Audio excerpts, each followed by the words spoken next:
مکی صورتیں قرآن میں اور مدنی صورتیں دو ترتیب ہے۔ مکی صورتوں میں بالعموم ایمانیات پر بات ہوئی ہے نا، ایمان کیسا ہو، اور اسی طرح عقائد پر بات ہوئی ہے نا۔ ایمان میں سب سے پہلی چیز کیا ہے؟ توحید، اللہ کو ایک ماننا ہے نا، اللہ کو ایک ماننا۔ پھر محمد صلی اللہ علیہ وسلم کو اللہ کا رسول ماننا، ایمانیات پر بات ہوئی ہے۔ پھر عقائد پر بات ہوئی ہے کہ عقائد کو مضبوط رکھنا ہے سلسلے میں۔ اور مدنی، اب جب مکی دور رہا تو دعوت و تبلیغ اس بات پہ کہ لوگ زیادہ سے زیادہ پہلے اسلام کی طرف آئیں، پھر لوگ جب مسلمان ہوئے اور اسلام کا دائرہ پھیلنے لگا اور لوگ جب اسلام پر جم گئے اور شرح صدر ہو گیا تو اب پھر احکام نازل ہو رہے ہیں، نماز نازل ہو رہی ہے نا، پردے کی کیا کہتے ہیں کا حکم نازل ہو رہا ہے، شراب کی حرمت نازل ہو رہی ہے، سود کی حرمت نازل، اس میں انشاءاللہ آگے ہی سورہ بقرہ میں ہی ہے، انشاءاللہ چند ہفتوں میں ہم لوگ پہنچیں گے، شراب کب کیسے، یہ تمام چیزیں۔ ابھی اس سے پہلے آپ دیکھ رہے تھے پچھلے ہفتے کے سبق میں آپ نے دیکھا، اور بہت سارے جو زمانے جاہلیت میں جو بہت سا رسم، اور آپ نے پچھلے ہفتے سنا کہ کیا رسم ایک تھا کہ جب یہ لوگ حج کر کے آتے تو گھر کے پچھلے دروازے سے داخل ہوتے تھے، احرام کے حالت میں ہوتے تھے، تو یہ پرتھا تھا، یہ رسم بنا ہوا تھا۔ اور اسی بیچ ایک آدمی جب گھر کے مین دروازے سے احرام کے حالت میں آ گئے تو لوگ ان کو لعن طعن کرنے لگے ہے نا۔ تو اللہ نے قرآن کی آیت نازل فرما دی کہ نیکی یہ نہیں ہے کہ تم گھر کے پیچھے سے آؤ، لیکن اصل نیکی کی بات تو یہ ہے کہ انسان متقی ہو، اللہ سے ڈرنے والا ہو، اور تم آؤ تو سیدھا جو طریقہ ہے گھر میں داخل ہونے کا اس طریقے پر آؤ، اللہ سے ڈرو، تم کامیاب ہو جاؤ گے، ٹھیک ہے۔ آج بھی دیکھیں ہمارے یہاں بہت سی چیزیں ہیں، پرتھا ہے، رسم ہے، اصل کچھ نہیں ہے۔ ابھی دیکھیے اچھا وہ بات ذہن میں آ گئی، اسی میں سے ابھی جو بھی چل رہا ہے، ابھی رجب کا 27 ایک دم آندھی طوفان مچیلے ہے سب، اور کچھ مولوی نما لوگ بھی ہے، چونکہ ابھی سوشل میڈیا کا زمانہ ہے نا، اب تو دین سیکھنا پوچھنا تو ہے نہیں، کم سے کم سوشل میڈیا نہیں تھا تو لوگ کم سے کم علماء سے مربوط تھے، لوگ مسئلہ پوچھتے تھے، سمجھنا چاہتے تھے۔ ابھی بس سوشل میڈیا بہت بڑا طوفان بدتمیزی ہے، چونکہ وہاں ہمیں کوئی فرق نہیں پڑ رہا ہے کہ بولنے والا کی علمی صلاحیت اور لیاقت کیا ہے، وہ عالم بھی ہے کہ نہیں، وہ قرآن حدیث، اے بھائی آگے بیٹھ جاؤ درس قرآن میں، دوست گیٹ لگا دیے، ریحان میں گیٹ لگائیے، ٹھیک ہے، اس کو سمجھیے۔ اس لیے میرے بھائی یہ ضمناً یہ چند باتیں کہہ رہا ہوں میں آپ کو، آپ اچھے لوگ ہیں، آپ درس قرآن میں آتے ہیں، اس کو سمجھے اور اس کو عام کریں کہ دین کوئی بھی عمل، وہی عمل اللہ کے نزدیک قابل قبول ہے جو عمل شریعت کے اندر موجود ہو۔ بہت سی چیزیں جو ہمارے معاشرے میں چل پڑی ہیں، آپ اس سے پوچھیں گے تو سیدھا جواب کیا ہوتا ہے؟ ہوتا چلا آ رہا ہے۔ یہی محرم بھی یہی ہے، شب برات بھی آنے والا ہے، شب برات میں کچھ چیزیں ہیں جو صحیح ہے، اس کچھ کے ساتھ ہم لوگ بہت کچھ اپنے طرف سے لگا دیں، خوب یاد رکھیں، کچھ چیزیں ہیں، کچھ چیزوں میں سیدھی سی بات، موٹی سی بات اتنی ہے، وہ ایک رات ہے عبادت کی رات۔ اب مسلمان کہتا ہے تہوار، کیا بولتا ہے؟ بولتے ہیں کہ ہم لوگ بول دیتے ہیں کہ نہیں، تہوار، صرف اتنی سی رات ہے، اور شب برات اور شب قدر دو راتیں ہیں نا، خوب یاد رکھیے، شب قدر کی جو فضیلت ہے شب برات سے کہیں زیادہ بڑھی ہوئی ہے، کہیں زیادہ۔ اب شب برات کا تو اہتمام ہوتا ہے، شب قدر کی اہتمام ہم لوگ اتنا نہیں کر پاتے، حالانکہ ہونا تو یہ چاہیے تھا کہ زیادہ سے زیادہ لوگ اعتکاف میں بیٹھے، اور اعتکاف میں بیٹھنا بہت سارے مقاصد میں سے ایک مقصد یہ بھی ہے کہ شب قدر کی تلاش ہو، تاکہ جو 9 راتیں ہیں 5 راتیں ہیں، ان راتوں میں خوب انسان، اب ظاہر سی بات ہے کہ انسان اعتکاف میں ہوگا، اور کم سے کم وہ یہ 5 راتوں جاگ کر کے عبادت کا، اور 5 راتوں کا کیا مطلب، یہ بھی سمجھنے کی چیز ہے، شب برات کے تعلق سے بھی یہ سمجھنے کی چیز ہے کہ زبردستی رات بھر جاگنا مقصود نہیں ہے، یہ اس کی کوئی ضرورت ہی نہیں ہے، انسان اپنے بشاشت سے جتنا عبادت کر سکتا ہے کرے، اجتماعیت اس رات میں کچھ بھی نہیں ہے، مسجد میں آنے کی بھی ضرورت نہیں۔ اب آپ بڑا مسئلہ ہے، اب یہ سب بات کہا جائے تو سیدھا وہابی، سیدھا بول دیا جاتا وہابی ہے، نہیں، دین سمجھیے، اگر دین کو سمجھنا اور دین پہ چلنا اور اللہ کے رسول اور قرآن کو سمجھنا وہابیت ہے تو پھر ہم ہیں وہابی، ٹھیک ہے۔ آج ہم لوگ کیسا، یہ رسم ہے، اور اب دل پہ ہاتھ رکھ کے بولیے، اللہ کے ہاں رسم دیکھا جائے گا یا اصل دیکھا جائے گا؟ اب ہے نا اللہ کے نبی صلی اللہ علیہ وسلم کی حدیث ہے نا کہ بہت سے روزے دار ہیں جن کو بھوکے رہنے کے سوا کچھ نہیں ملتا. اب ہم روزہ بھی رکھیں, روزہ ہم اللہ کو خوش کرنے کے لیے رکھتے ہیں. دن بھر روزہ رکھنا کتنی مشکل چیز ہے. ابھی جو گرمی کا روزہ گزرا ہے, اللہ کے رسول کیا کہہ رہے ہیں, کچھ روزے دار ایسے ہیں کہ جن کو بھوکے رہنے کے سوا کچھ نہیں ملتا, اور کچھ شب بیدار ایسے ہیں کہ جن کو رات میں جاگنے کے علاوہ کچھ نہیں ملتا. شب رات میں اکثر آپ کو یہ دیکھنے کو ملے گا. تو اجتماعیت بھی نہیں ہے. ایک مسئلہ اور بھی ہمارے ہاں چلتا ہے ضمناً, چونکہ آج جمعہ میں وہ تعاون کے سلسلے میں بات کرنی تھی تو یہ سب بات ہو نہیں سکی. ایک مسئلہ بھی دیکھیے, ابھی شب رات کا مہینہ شروع ہوگا, لیگ کون کھانے کی دیکھ کون کھانی, مولوی صاحب کا جان مار دے گا سب. اس کی کوئی ضرورت نہیں, یہ رسم ہے, اصل سے دور دور تک کوئی تعلق نہیں ہے. قرآن خوانی یہ سب انڈین کلچر کا دین ہے. یہ عرب میں یہ چیزیں آپ کو نہیں ملے گی. قرآن خوانی کے مطلب قرآن پڑھنا. بھائی گھر کا کوئی بھی آدمی, ہر آدمی اپنے بشاشت سے جتنا قرآن پڑھ لے. میں ایک بات ہمیشہ کہہ دیا کرتا ہوں, سمجھیے, اللہ کے ہاں یہ ضروری تو نہیں ہے کہ 60 مرتبہ قرآن ختم کیا جائے. ایک رکوع پڑھیں, ایک پارہ پڑھیں, اچھے سے اور طریقے سے پڑھیں, یہ بہتر ہے یا 60 مرتبہ قرآن ختم کرنا یہ بہتر ہے؟ اللہ کے ہاں تو ثواب اگر ہم اپنے مردے کو ثواب پہنچائیں, یہ بھی بڑا جھمیلا ہوتا ہے.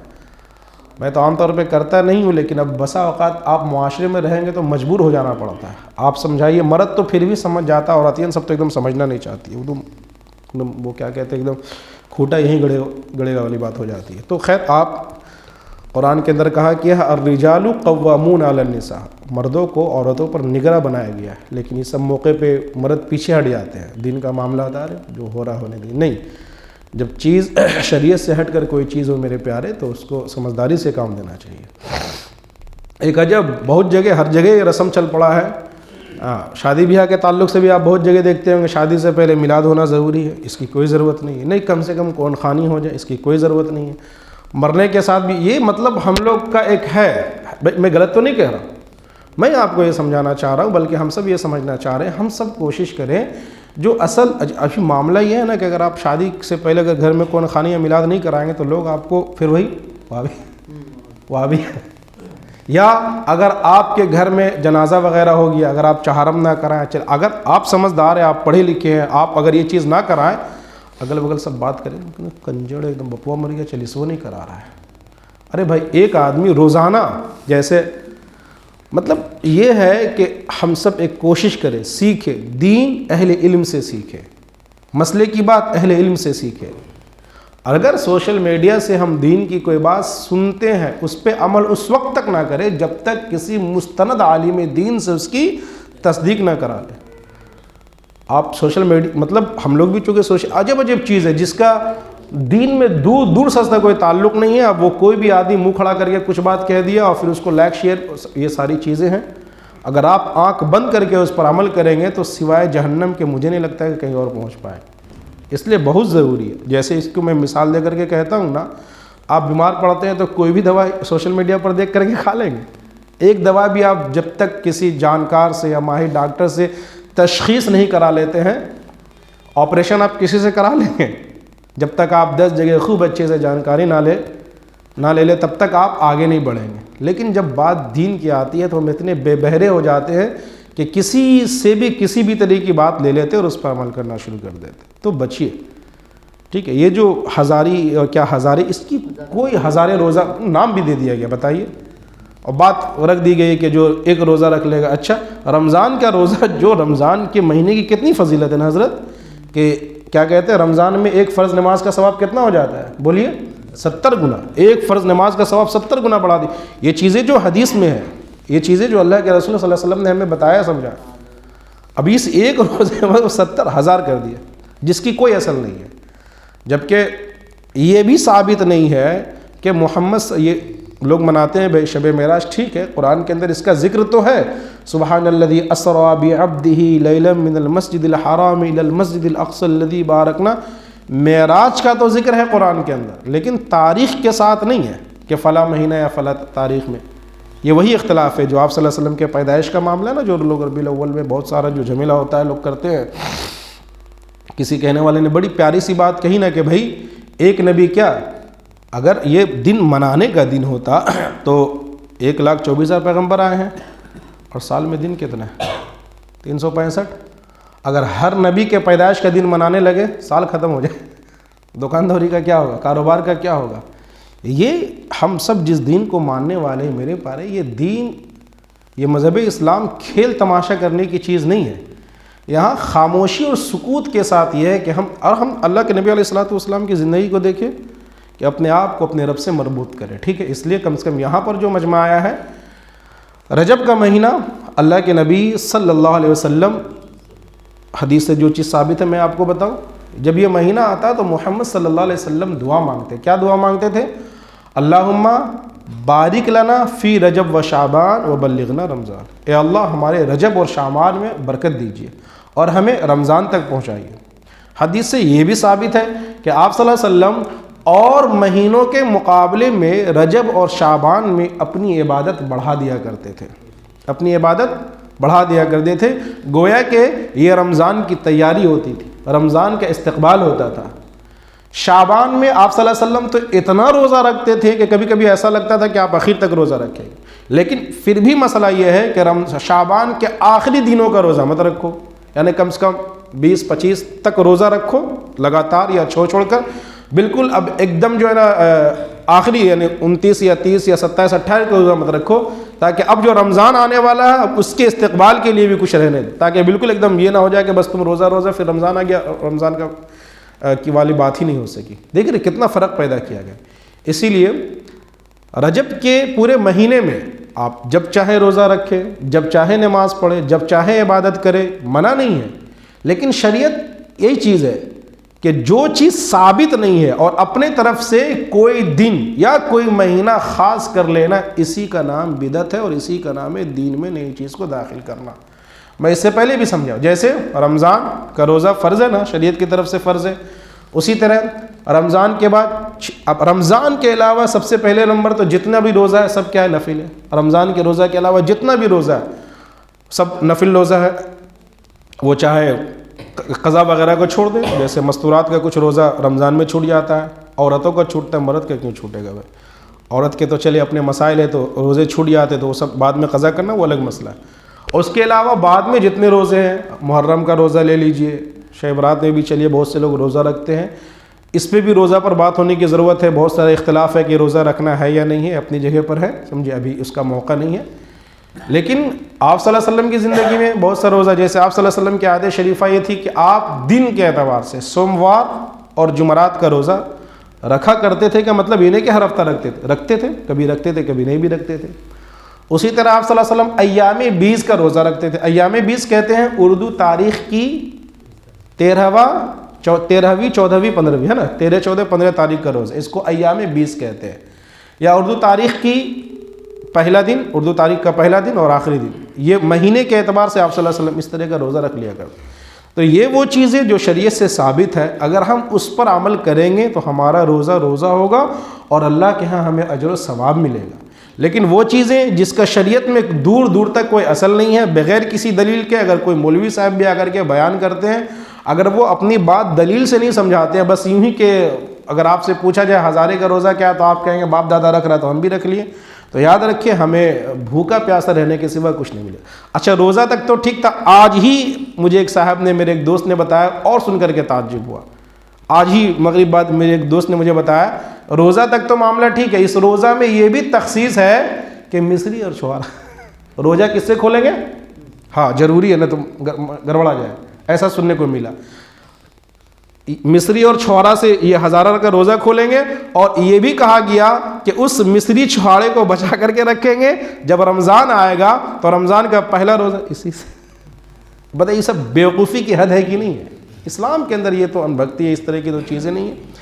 اس لیے کہا جاتا ہے کہ جب ہم اپنے آپ کو بہترین علماء سے اور اچھے دینی ادارے سے جوڑ کر کے نہیں رکھیں گے تو پھر ہم ٹامک ٹویا آ جائیں گے، پھر ہم گمراہی میں چلے جائیں گے۔ پھر وہی ہوگا کہ ہم کام تو کریں گے اور ہم کو لگے گا ہم کام دین کا کر رہے ہیں، نماز روزہ کا کر رہے ہیں، لیکن پتہ چلے گا کہ پھر وہی اللہ کے رسول کی جو حدیث ہے کہ بہت سے بھوکے رہنے، روزہ رکھنے والے کو بھوکا رہنے کے سوا کچھ نہیں ملتا، راتوں کو جاگنے والوں کو رات میں جاگنے کے سوا کچھ نہیں ملتا۔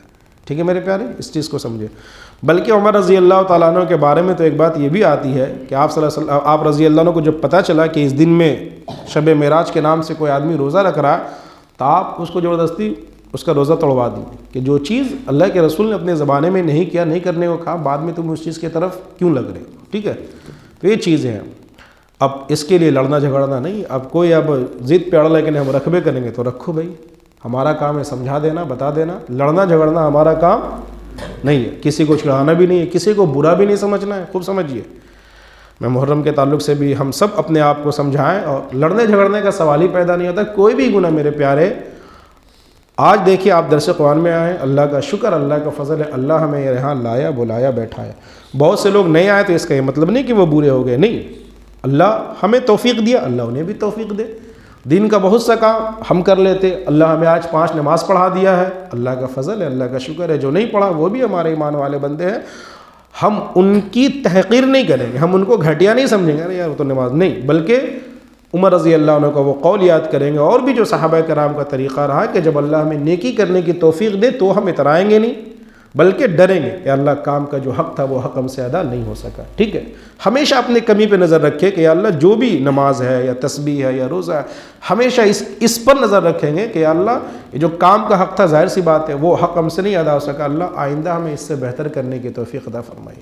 اور دوسرے کو نیکی کرتے دیکھے تو ہمیشہ یہ خیال رکھے کہ نہیں، اگلا کر رہا ہے تو اگلا تو ہم سے اچھا ہی کیا ہوگا، بہتر ہی کیا ہوگا۔ ٹھیک ہے، جب یہ چیز آئے گی تو اپنے اندر عاجزی آئے گا، جھکا۔ بہت سے نئے نمازی کو دیکھوں گا، اور نئے لوگ بیچارہ وہ 2-4-5 دن نماز پڑھیں گے، پورا مارکیٹ ہلا کے رکھے گا، پورا مارکیٹ فجر میں جا کے آپ کا گھر کا دروازہ توڑ دے گا، اس کے بعد جمعہ غائب، کلالی خانہ میں جا کے پڑا رہتا ہے۔ تو اس سے کیا ہے کہ ہم مذاق بن جاتے ہیں، ہم مذاق بن جائیں گے، جس اچھے لوگوں کے ساتھ آپ ہیں وہ مذاق بن جائے گا، جس اچھی جماعت کے ساتھ آپ جڑے ہوئے وہ اچھی جماعت مذاق بن جاتی ہے۔ ٹھیک ہے، تو یہ ضمناً بات آ گئی تھی روزے کے تعلق سے، یہ بات اس لیے کہنے کی ضرورت پڑتی ہے کہ بھائی دیکھیے، مجھے بڑا افسوس ہوتا ہے کہ جیسے شے براتی کو دیکھ لیں، یار پہلے تو حلوہ تک معاملہ بگڑا تھا، حلوہ تک معاملہ بگڑا تھا، اب پٹاخہ آ گیا کہ نہیں آ گیا؟ باقاعدہ میں ایک غیر مسلم سے یہ کہتے ہوئے سنا، ان کانوں نے سنا، ان آنکھوں نے دیکھا ہے کہ آپ لوگوں کا دیوالی کب ہے؟ استغفر اللہ، سمجھ رہے جو میں کہہ رہا ہوں، میرا درد سمجھ رہے ہیں آپ لوگوں کا دیوالی کا وہ جو آپ لوگ رات میں جاگتے ہیں، حلوہ پراٹھا تو پٹاخہ بھی پھوڑتے ہیں۔ اور میں براکر کی بات کر رہا ہوں، پچھلے سال تو میں پہلا شیورات میں تھا، الحمدللہ تنزیہ طور پہ کہہ رہا ہوں، مسلم بستیوں میں نے پٹاخے کی دکان بھی دیکھا، مسلم بستیوں میں میں نے دیکھا کہ باقاعدہ پٹاخے کی دکان ہے۔ ہم کہاں جا رہے ہیں؟ ہمارے سمجھدار اور ہمارے ذی شعور لوگوں کو تو چاہیے کہ ان چیزوں کی بیخ کنی کرے، قلع کرے، ان چیزوں کو ختم کرے، یہ دین ہے، خوب سمجھیے گا۔ اور جب آپ عید اس لیے کہا گیا امر بالمعروف نہی عن المنکر، بھلائی کی بات بھی بتانی ہے اور برائی سے بھی روکنی ہے، انہیں کہ میٹھا میٹھا ہپ ہپ، کڑوا کڑوا تھو تھو نہیں، میٹھا بھی کھانا ہے اور کڑوا گھونٹ بھی پینا ہے۔ نماز کی بات لوگوں کو بتائیں گے اتنا ماحول نہیں بگڑے گا، لیکن جب لوگوں کو آپ برائی سے روکیں گے معاملہ یہیں پر بگڑے گا، پھر آپ کو گالیاں بھی دی جائے گی، پھر آپ کے نام پہ بہت طرح کی چیزیں ہو جائیں گی۔ شریعت اسی کا نام ہے، امر بالمعروف، اچھائی کی باتیں بھی بتانی ہے اور نہی عن المنکر، برائی سے بھی روکنا ہے۔ ٹھیک ہے، اور جب آپ برائی سے روکیں گے تو حالات آئیں گے۔ اب اس پر قرآن کہتا ہے وَاصْبِرْ عَلَىٰ مَا أَصَابَكَ وَاصْبِرْ عَلَىٰ مَا أَصَابَكَ، جب آپ برائی سے لوگوں کو بچائیں گے، خود رکتے ہوئے لوگوں کو سمجھائیں گے، برائی سے رکنے کی بات کہیں گے، تو اب قرآن کہتا ہے وَاصْبِرْ عَلَىٰ مَا أَصَابَكَ، اب اس پر صبر کرے جو پریشانیاں حق کے راستے میں آپ کو آتے، مَا أَصَابَكَ، جو پریشانیاں، جو کٹھنائیاں تمہیں پہنچتی ہے۔ اور آگے اللہ کہہ رہے ہیں إِنَّ ذَلِكَ مِنْ عَزْمِ الْأُمُورِ، یہ کام ہلکے پھلکے لوگوں کا کام نہیں، یہ کام ہلکے پھلکے لوگوں کا نہیں ہے۔ ان ذالک، بے شک یہ اولو الامر، ذالک من عزم الامور، یہ بڑے حوصلہ اور ہمت اور طاقت اور جرأت اور شجاعت والے لوگوں کا کام ہے کہ وہ حق کے راستے میں آتے ہیں، اور پھر جب لوگوں کو برائیوں سے روکتے ہیں، پھر جب اس پر حالات اور کٹھنائیاں آتی ہیں، اور پھر اس پر وہ صبر کے ساتھ رہتے ہیں۔ پھر جب آپ نیکی کے اور بھلائی کے کام کے لیے جب لوگوں سے تانا سنیں گے، گالیاں سنیں گے اور بہت طرح کی باتیں سنیں گے نا، پھر جب آپ اللہ کے سامنے دعا کے لیے ہاتھ اٹھائیں گے نا، پھر جو فیلنگ ہوگی اس کو لفظوں میں نہیں بیان کیا جا سکتا۔ اللہ کے نبی حج کے تعلق سے بات ہے، امیجن کیجئے حج کا زمانہ ہے اور محمد صلی اللہ علیہ وسلم ایک آدمی کو پکڑ کے، ایک آدمی ادھر اللہ کے نبی ہے، ایک آدمی کو پکڑ کے دین سمجھا رہے ہیں، اور ادھر وہی نظر کے سامنے اللہ کے مقابلے سارے مکہ ہے، ابھی وہ لوگ وہ ٹارگٹ کرتے تھے، یہ محمد صلی اللہ علیہ وسلم اس کے پاس گئے، ابھی اللہ کے رسول اس کو کچھ بتائیں، دھر سے وہ لوگ ان کو کہا کہہ رہا تھا کہ وہ جادوگر ہے، اس کے بعد میں بتانا یہ وغیرہ وغیرہ، خاندان میں لڑائی. سوچیے کیا گزرتا ہوگا محمد صلی اللہ علیہ وسلم. آپ میری بات سمجھ نہیں کہنا چاہ رہے.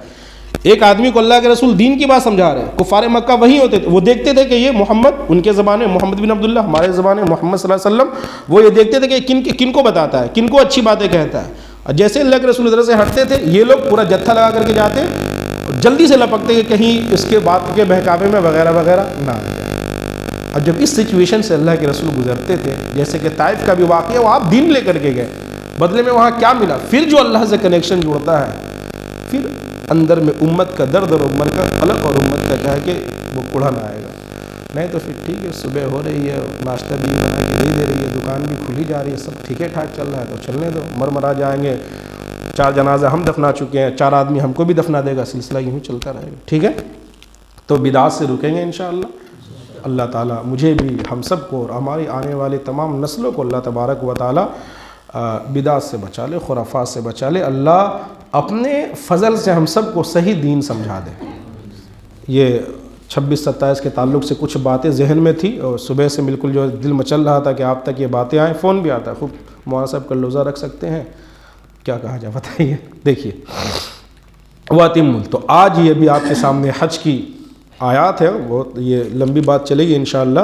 حج کے تعلق سے، حج کیا ہے؟ مجھے تو یہاں کوئی حاجی ہے یہاں پر نہیں ہے نظر. اللہ تعالیٰ ہم سب کو حج کرا دے. اللہ تعالیٰ ہم سب کو مرنے سے پہلے اپنے مقدس گھر کی زیارت کرا دے، اور ایک بار نہیں، اللہ بار بار کرا دے. ٹھیک ہے، اللہ مجھ گنہگار کو بھی کرا دے. اب دیکھیے حج کے بارے میں پہلے تو اتنا سمجھیے، حج وہ چیز ہے نا کہ بغیر حج کیے حج کو سمجھ نہیں سکتے. بغیر حج کیے، ہاں جیسے شیخ زکریا نے اپنے، خیر چلیے اصل دیکھیے.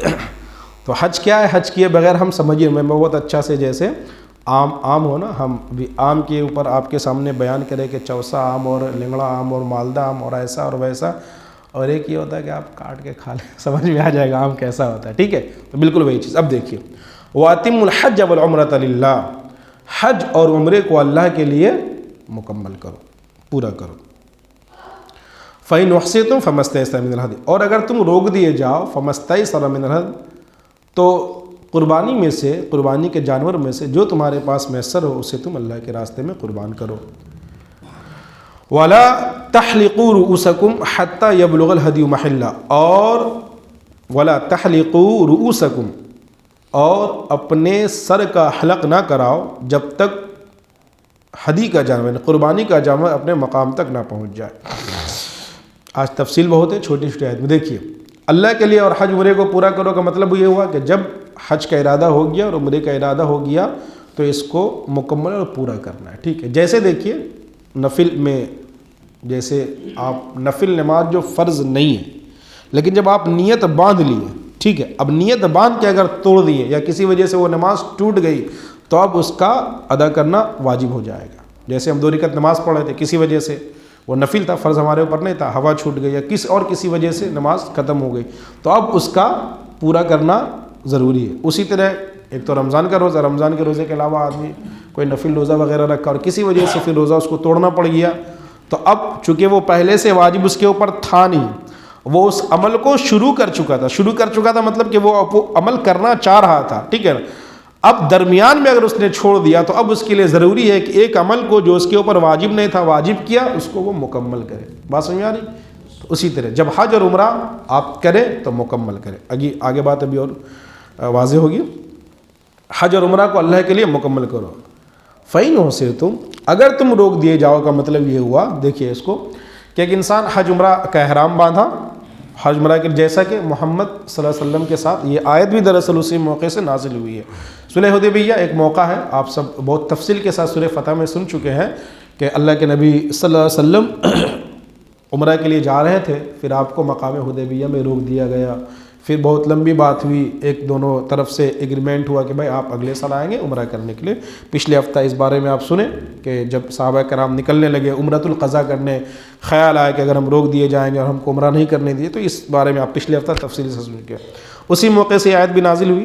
فَإِنْ أُحْصِرْتُمْ، کہ اگر تم روک دیے جاؤ کا مطلب دشمن کسی بھی وجہ سے اگر کوئی اور پریشانی ہے، فَإِنْ عُسِرْتُمْ حج عمرہ کے لیے انسان نکلا اور پھر اس کو راستے میں روک دیا جائے تو فَمَسْتَيْسَرَ، مان لیے کہ اب تو وہ حج یا عمرہ نہیں ہو سکا، لیکن یہ ہے کہ فَمَسْتَيْسَرَ مِنَ الْهَدْيِ، کہ اس موقع پہ یہ کرنا ہے کہ قربانی کا جو جانور تمہیں آسانی کے ساتھ میسر ہو اسے تم ذبح کرو۔ اس میں یہ بھی ہے کہ وہ حدود حرم میں، آج کے اس زمانے میں یہ ہوتا تھا کہ لوگ اپنے ہدی کے جانور وہی جو حرم میں جا کر کے جو جانور ذبح ہوتا ہے اس کو ہدی کا جانور کہتے ہیں، تو اس جانور کو چھوڑ دیا جاتا تھا۔ جو لوگ بھی حج عمرہ کے لیے نکلتے تھے اس میں کچھ نشانیاں ہوتی تھی، علامات ہوتی تھی، جیسے آج کل بہت سے جانوروں میں دیکھتے ہوں کچھ بھی اپنا وہ جانور میں کچھ نشانیاں ہوتی تھیں، اور پھر لوگ بھی اس جانور کو دیکھتے تھے تو اس جانور کے ساتھ چھیڑخانی نہیں کرتے تھے، اور وہ سب ایک مقام پر جانور پہنچ جایا کرتا تھا۔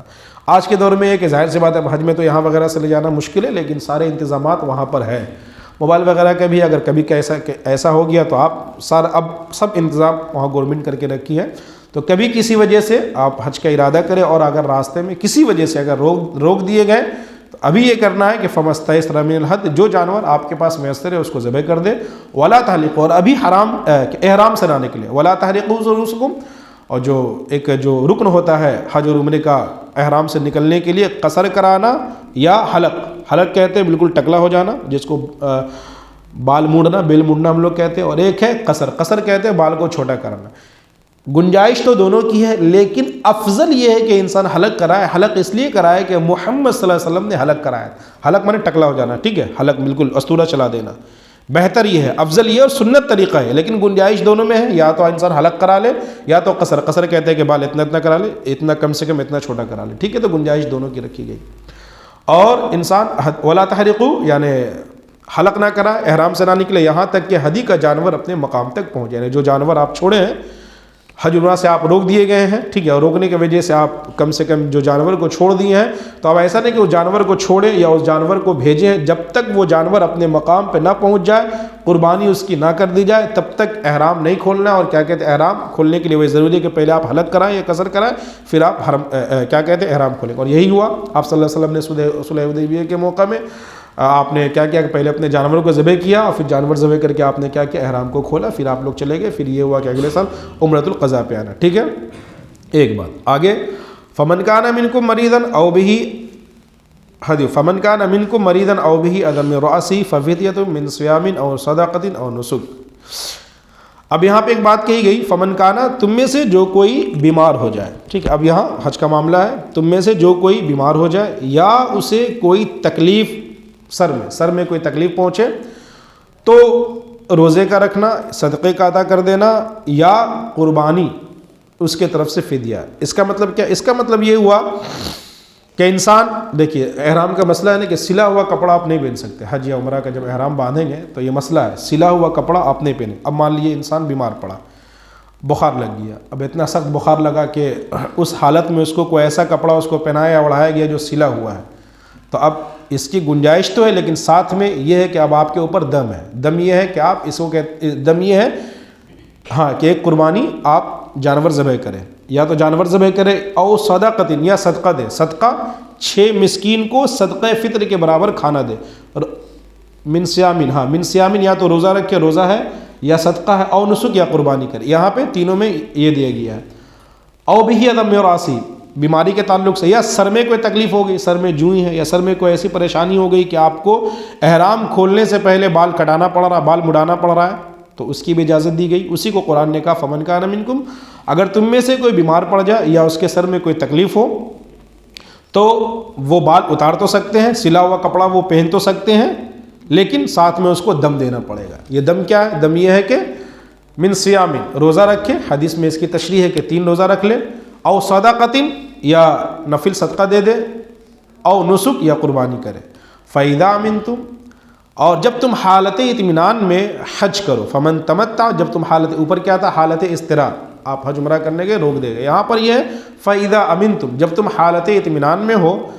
آج کا سبق تھوڑا خشک ہے، لیکن ذہن بنا کر کے رکھیے گا، ٹھیک ہے، کبھی کبھی تو آپ کے من کی چیزیں آ جاتی ہے تو بڑا گدگدائل رہتے ہیں، لیکن یہ بہت تفصیل طلب ہے، حج کا مسئلہ ہے۔ دیکھیے فَمَن لَّمْ، اور اللہ جب کبھی بھی حج کی، اس لیے ابھی کا معاملہ یہ ہے، بہت سے حج عمرہ کرنے والے ایسے ہیں بیچارے چلے تو جاتے ہیں لیکن ان کا حج اور عمرہ شرعی روشنی میں نہیں ہو پاتا صحیح سے، بہت باریکیاں ہیں حج کے مسائل میں، ٹھیک ہے. دیکھیں فمن کہا گیا فَإِذَا أَمِنْتُمْ، اور جب تم حالت اطمینان میں ہو، فَمَن تَمَتَّعَ بِالْعُمْرَةِ الْحَجِّ، اور حج کے ساتھ عمرے کا بھی فائدہ اٹھاؤ. فمن تمتع، جو شخص تمتع فائدہ اٹھائے، بالعمرۃ الی الحج، حج کے ساتھ عمرے کا، فمستیسر من الہدی، تو جانور میں سے جو تمہیں سہولت ہو اسے قربان کرو. اب ذرا اس کو سمجھیے، حج جب انسان کرتا ہے تو حج 3 طرح کی ہے، ایک ہے افراد اور ایک ہے تمتع اور ایک ہے قران. ٹھیک ہے، تھوڑا سمجھیے گا، ہے نا. آج سبق تھوڑا مشکل ہے بٹ کوئی نہیں، سمجھ جائیں گے تو آسان ہو جائے گا. حج کئی طرح کا ہو گیا بولیے؟ 3، افراد، تمتع، قران. ٹھیک ہے، تمتع قران کو پہلے سمجھے. یہاں پہ اصل تمتع کہتے ہیں کہ حج کے جو مہینے ہیں، حج کے شوال، ذوالقعدہ، ذی الحجہ، یہ حج کا مہینہ ہے. حج کے افعال تو ہوتے ذی الحجہ میں.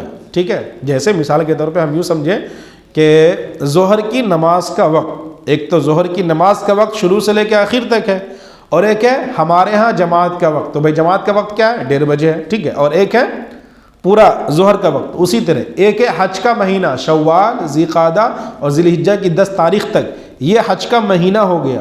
اور ایک ہے حج کا افعال. حج کا افعال وہی جو چند دنوں جو ذی الحجہ کے ماہ میں ہوتے ہیں. ٹھیک ہے، تو ایک ہے تمتع.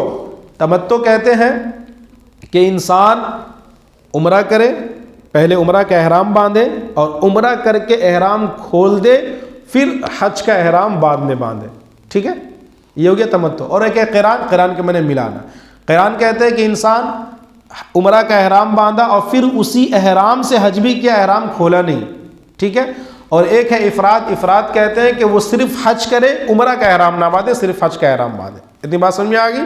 ٹھیک ہے، اب دیکھیے، اب اس میں بھی ہے کہ اگر انسان، اوپر آپ سنے تھے قربانی کے تعلق سے، اگر آپ روک دیے گئے، حج عمرہ کرنے کے لیے جا رہے تھے، کسی وجہ سے اس کو دم احسار کے ہم نے روک دینا. ٹھیک ہے، کسی وجہ سے آپ روک دیے گئے تو قربانی ہے. یہاں پہ اللہ تعالیٰ کہہ رہے ہیں کہ جو آدمی تمتع یا قران کرے، ٹھیک ہے، یعنی حج اور عمرہ کو ایک ساتھ ملائے، تو حج عمرہ کو ایک ساتھ ملائے، اور پھر ان کے لیے یہ بھی ضروری ہے کہ یہ ایک قربانی جو ان کو میسر ہو وہ قربانی کر دے.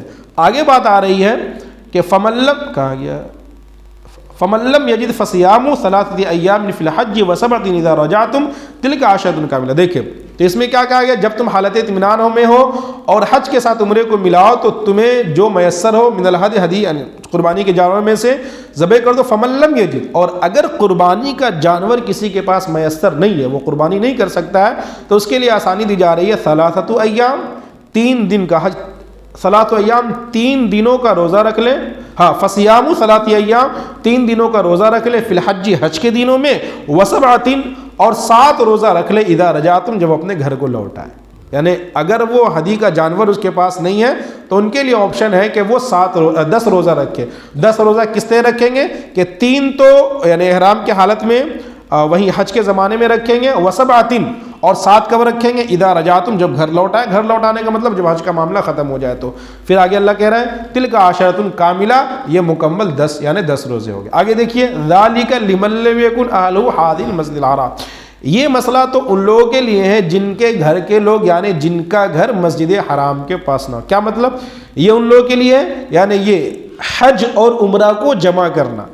حج ابھی آپ کے سامنے بات آئی نا، تمتع کسے کہتے ہیں کہ انسان پہلے عمرہ کا احرام باندھا، عمرہ کیا، احرام کھول دیا، پھر حج کا احرام باندھا. اور ایک قران ہے کہ وہ حج عمرہ اور حج دونوں کا احرام ایک ساتھ باندھا. ٹھیک ہے، تو یہ بات کن لوگوں کے لیے، جن کا گھر حدود حرم میں نہیں ہے، جو لوگ دور سے جاتے ہیں نا، باہر سے جاتے ہیں بہت دور جاتے ہیں، لیکن جن کا گھر حدود حرم یا میقات کے پاس ہے. میقات کہتے ہیں کہ دنیا کے الگ الگ جگہوں سے جو حاجی لوگ آتے ہیں تو ایک حد متعین ہے. حج یا عمرہ کرنے کے لیے لوگ جاتے ہیں تو ایک حد متعین ہے کہ آپ وہاں پہنچ کر آپ کو احرام باندھ لینا. جیسے غالباً ہندوستان کا میقات یلملم ایک جگہ ہے.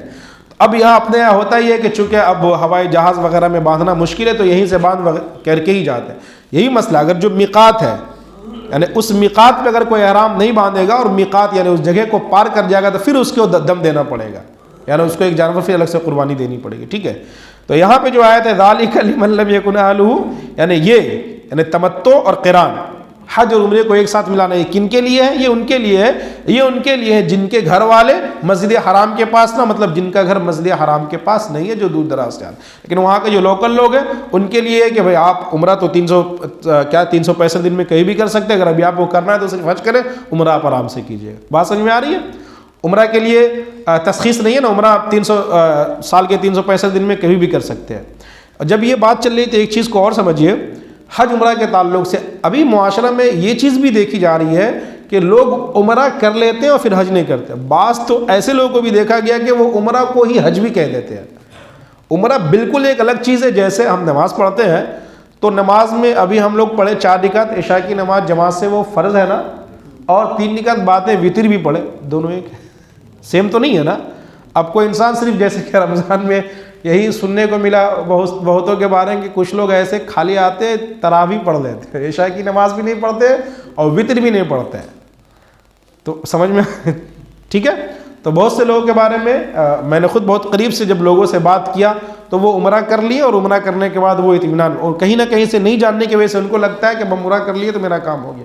نہیں میرے پیارے، بالغ ہونے کے بعد، لڑکا ہو یا لڑکی، مرد ہو یا عورت، بالغ ہونے کے بعد اگر حج فرض ہو گئی کسی کے اوپر، ٹھیک ہے، تو حج کا کرنا فرض ہے. اگر مثال کے طور پہ میں محمد غفران، میرے اوپر حج فرض ہے اور حج فرض ہونے کے بعد ہم جان بوجھ کر کے تاخیر کر رہے ہیں، نہیں کر رہے، بڈھا ہونے کا انتظار کر رہے ہیں. آج کل انڈیا میں ہی چل رہا ہے، پہلے بوڑھا ہو جائیں گے. بعض لوگ تو حج کے تعلق سے بات کھلی ہے تو جانیے، بہت سے لوگوں کا یہ مزاج ہے، یہ مزاج بنا ہوا ہے کہ نہیں جب تک بال بچہ کو بیاہ نہیں دیں گے حج ہوبے نہیں کرے گا، نہیں کریں گے، نہیں ہوبے نہیں کرے گا. کتنے لوگ یہ مسئلہ ہم سے پوچھے کہ مولانا صاحب ابھی تو وہ ماشاءاللہ ٹھیک ٹھاک ہے، وہ حج کر سکتے ہیں، لیکن وہی دماغ میں یہ چیز بیٹھی ہوئی ہے کہ ابھی تو بال بچہ کے پہلے شادی ہونا ہے. ایک صاحب تو ڈائریکٹلی پوچھ رہے تھے کہ بال بچہ کا شادی کیے بغیر حج کریں گے تو حج ہو جائے گی. بھائی حج ہونا تو دور کی بات، آپ کو کرنا ہی ہے. بال بچے کی شادی جب تک نہیں ہوگی تو نماز نہیں پڑھیں گے. یہی تو دیکھیں نماز بھی فرض ہے نا، نماز میں یہی تو ہے. نماز ہر مسلمان مرد و عورت پر بالغ ہونے کے بعد 5 نمازیں فرض ہیں، جھک مار کے پڑھنا ہی پڑے گا، یہ اللہ کا حکم، ٹھیک ہے.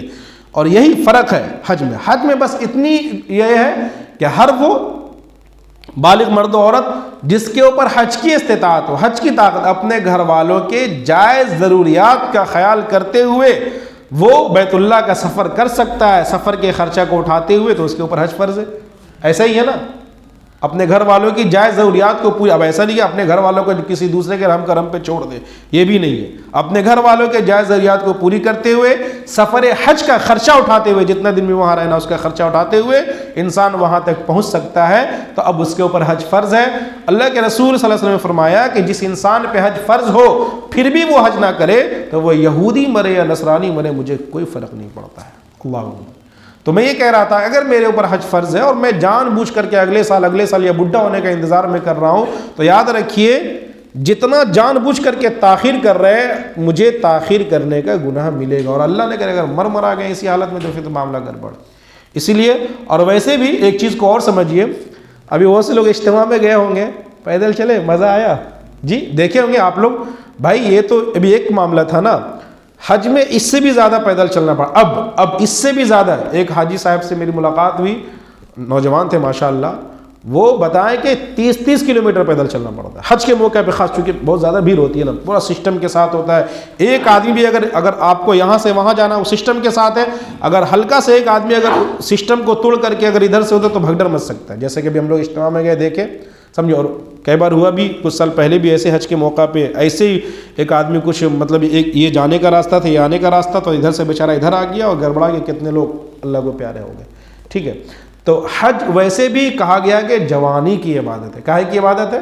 ٹھیک ہے ویل چیئر پہ حج تو ہو جائے گا، لیکن بیٹھ کر نماز پڑھنا، کھڑے ہو کر کے نماز پڑھنا، کرسی پہ نماز پڑھنا، کیا تینوں ایک ہے؟ سوال ہی پیدا نہیں ہوتا ہے. ٹھیک ہے. اسی لیے ہم سب ارادہ بھی کریں. اور جب بھی اچھا ایک چیز اور ہمارے معاشرے میں چلتا ہے، جب باتیں ذہن میں آ رہی ہے کھول دے رہا ہوں، کہ نوجوان لوگ ارادہ کرتا ہے باپ ماں کو حج کرائیں گے. بھائی یہ نا بہت سے لوگ کا یہ بھی بیکار کی چیز ہے. بھائی اگر ہمارے اوپر حج فرض ہے تو پہلے ہمیں اپنے طرف سے حج کی ادائیگی کرنی. یہ بھی بیوی کو بھی لے کے جانے کی کوئی ضرورت نہیں. اگر بیوی پہ حج فرض نہیں ہے تو کوئی ضرورت نہیں کہ بیوی کو لے کر کے جائے.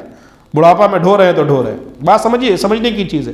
اگر اس کے پاس اللہ اس کو اتنا دیا کہ اس میں اور بہت تفصیل بات ہو سکتی ہے، چونکہ میں گھڑی بھی دیکھ رہا ہوں، وقت زیادہ ہو رہا ہے، میں بات کو سمیٹنا چاہ رہا ہوں، ٹھیک ہے؟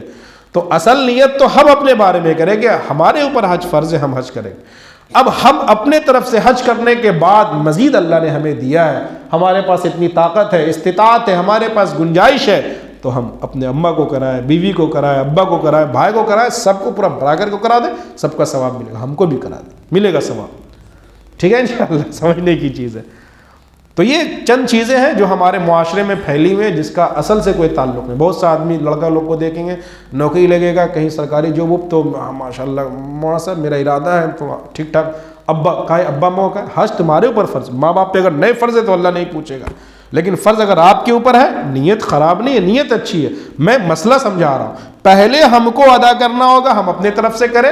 اگر اللہ تعالیٰ اتنی طاقت دیا ہے تو ابا اماں کو ساتھ میں لے کر کے جائے، بیوی کو بھی ساتھ میں لے کر کے جانا منع نہیں ہے، ٹھیک ہے، لیکن فرض ہمارے اوپر حج ہوئی۔ بات سمجھ آ رہی ہے؟ تو یہ ان لوگوں کے لیے جن کا گھر مسجد حرام کے پاس ہے، واتقوا اللہ، اللہ سے ڈرتے رہو۔ اب یہ تمام اعمال تو کرنا ہے، اور اس تمام اعمال میں اس چیز کا خیال رکھنا ہے کہ واتقوا اللہ، اللہ سے ڈرتے رہنا ہے، اور وَاعْلَمُوا أَنَّ اللَّهَ شَدِيدُ الْعِقَابِ، اور جان لو کہ اللہ تعالیٰ شدید العقاب، عذاب دینے کے اعتبار سے بڑا سخت ہے۔ چلے بھی حج کے تعلق سے بات چلے گی، میں جانتا ہوں آج سبق تھوڑا خشک رہا، اگلے ہفتہ بھی آئیے، ایک دو ہفتہ بھی حج کے تعلق سے، جی ہاں سمجھے ہوں گے، تو یہ دل پسند ہے، لیکن حج ہے بھی ایسی چیز ہے، مجھے اس بات کا بڑا افسوس ہوتا ہے، حاجی لوگ بیچارے، کوشش کیجئے جب بھی حج عمرہ جائیے تو جائیے بھی، اور اس سے پہلے پریکٹس کیجئے جاننے والے علماء کے پاس۔ بڑا عجب معاملہ ہے، کچھ ہوتا ہے جی ہم یوٹیوب سے آپ کیسے سیکھ سکتے ہیں، سوال ہی پیدا نہیں ہوتا۔ اگر یوٹیوب سے کچھ سیکھنا ہے سیکھیے، چلیے میں آپ کو منع نہیں کرتا، لیکن اس کی تصدیق ضرور کرا لیجیے اپنے جو بھی اہل علم، اور اہل علم ہر امام اہل علم تو نہیں ہوتا نا، عالم دین یا مفتی تو نہیں ہوتا ہے نا، تو اہل علم، اور ضروری نہیں کہ وہ امام ہی صاحب ہو۔ الحمدللہ ہمارے پاس بہترین ادارے ہیں، بہترین مدارس ہیں، ہم مدارس میں جائیں، وہاں آپ کو بہترین علماء ملیں گے، بہترین مفتیان اعظام ملیں گے، آپ ان کے پاس جائیں، ان سے ان چیزوں کو سمجھیں، اور جب سیکھ کر سمجھ کر کے حج یا عمرہ کریں گے پھر انشاءاللہ مزہ آ جائے گا، کریں گے انشاءاللہ۔ اور دعا سے پہلے گزارش ہاتھ جوڑ کر کے آپ لوگوں سے ہے، جو چائے چکا آپ لوگ پیتے ہیں بڑا بھنگی کی طرح لگتا ہے، سب جدھر ادھر پھینک دیتے، وہ کیا کہتے ہیں، وہ وضو جو بناتے ہیں وضو گا، کتنے لوگ وہاں پہ چائے کا وہ کپی پھینک دیتے ہیں، اردوا پہ پھینک دیتے ہیں، اچھا لگتا ہے؟ آپ پھینکتے ہیں، حافظ قرآن ہے، اور آپ کا جھوٹا وہ اٹھائیں گے، اچھا لگتا ہے؟ میں کئی ہفتہ سے اس کی طرف توجہ دلا رہا ہوں، لیکن میں دیکھ رہا ہوں اس پہ توجہ نہیں۔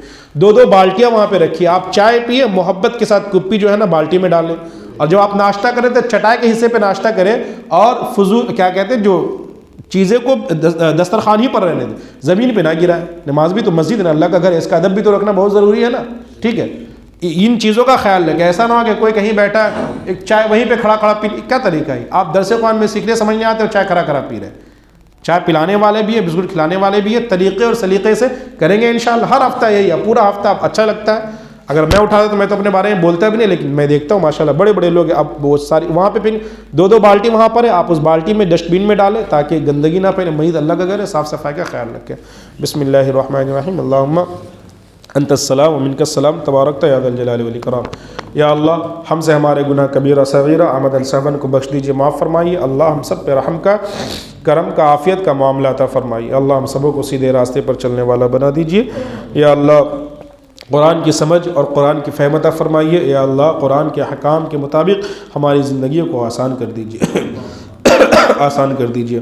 مولا پروردگار عالم بیماروں کو شفا عطا فرمائیے، شفاء کلی عاجلہ کاملہ دائمہ مستمرہ عطا فرمائیے۔ جو لوگ اس دنیا سے گزر چکے ہیں یا اللہ، آج جناب مسرور صاحب، پچھلے دنوں ہمارے عمران عرف جگنو بھائی، اور بھی بہت سارے لوگ، میری والدہ محترمہ جو اس دنیا سے گزر چکی ہیں، ابا، چھوٹی بہن، ہمارے ساتھ مولانا شمیم صاحب تشریف رکھتے ہیں، ان کی والدہ محترمہ، جتنے بھی لوگ ہمارے سامنے دست بدعا ہیں، ہم سب کے گھر خاندان میں سے جو لوگ گزر چکے ہیں، خاص طور سے جن کے ابا اماں یا ان دونوں میں سے کوئی ایک گزر چکے ہیں، اللہ سبوں کی مغفرت فرمائیے، اللہ سبوں کی مغفرت فرمائیے، اللہ سبوں کی مغفرت۔ یا اللہ ہم جانے والے کو واپس نہیں لا سکتے ہیں نا، اور یہ ہمارے بس میں ہے بھی نہیں، ہم ان کے لیے دعائیں کر سکتے ہیں، ان کی یادیں آتی ہیں، ماں باپ کا چلا جانا، یا اللہ اپنوں سے بچھڑنا مشکل ضرور ہوتا ہے، لیکن ہم آپ کے فیصلے پر راضی ہیں، اور ہم اطمینان بھی رکھتے ہیں کہ یا اللہ یہ وقتی طور کی جدائی ہے، پھر آپ ہمیں اپنوں کے پاس پہنچا دیجیے گا۔ آپ ہمیں اپنوں کے پاس جب پہنچائیے گا تو یا اللہ وہ وصال، وہ ملنا ایسا ہوگا کہ اس ملنے کے بعد پھر جدائی نہیں ہوگی یا اللہ۔ ہم جہنم سے پناہ مانگتے ہیں یا اللہ، مرنے کے بعد قبر میں آسانی فرما دیجئے، منکر نکیر کے سوال ہمارے لیے آسان فرما دیجئے، پل صراط پہ گزرنا ہمارے لیے آسان،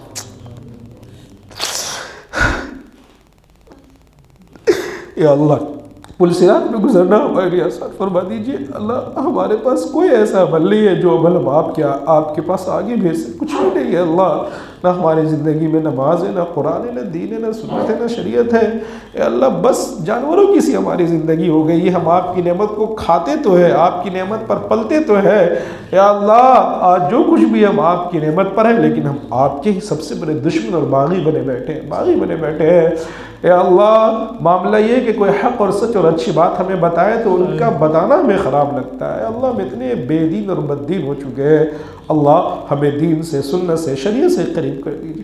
اللہ ہمیں پتہ ہے دلوں کو پھیرنے والے آپ ہیں، اللہ آپ نے کیسوں کا دل پھیرا ہے، اللہ ہمارے دلوں کو بھی پھیر دیجیے۔ جس دل میں آج دنیا کی محبت رچی بسی ہے، یا اللہ اس دل میں آپ آخرت کا خوف اور ڈر ڈال دیجیے۔ یا اللہ جس نفس کے بہکاوے سے ہماری نماز چھوٹ جا رہی ہے، یا اللہ اس نفس کو آخرت کے تئیں اتنا بیدار مغز کر دیجئے کہ یا اللہ ہم نماز کو آسانی سے پڑھ سکے، نماز کی محبت ہمارے گھٹنی میں رچا بسا دیجئے۔ یا اللہ ہماری موت آئے تو ہمارا سر سجدے میں ہو، یا اللہ ہمارے زبان پہ کلمہ ہو، شہادت والی، سجدے والی، عزت والی اچھی موت عطا فرمائیے، گندی موت سے بچا لیجئے۔ یا اللہ بغیر توبہ کی موت سے، شراب کی موت سے، گندگی کے ہر موت سے ہم سبوں کی حفاظت فرما لیجئے، ہمارے بچوں کی اور ہماری نسلوں کی حفاظت فرمائیے۔ یا اللہ جو مانگا عطا فرمائیے، جو مانگنا نہیں آتا مانگنا چاہیے، مانگنے سے رہ گیا وہ بھی عطا فرمائیے۔ اللہ ہماری ٹوٹی پھوٹی جملہ دعا کو محض اپنے فضل و کرم کے صدقے اور طفیل میں قبول فرما لیجئے۔ ربنا تقبل منا انک انت السمیع العلیم وتب علینا انک انت التواب الرحیم۔ الحمدللہ۔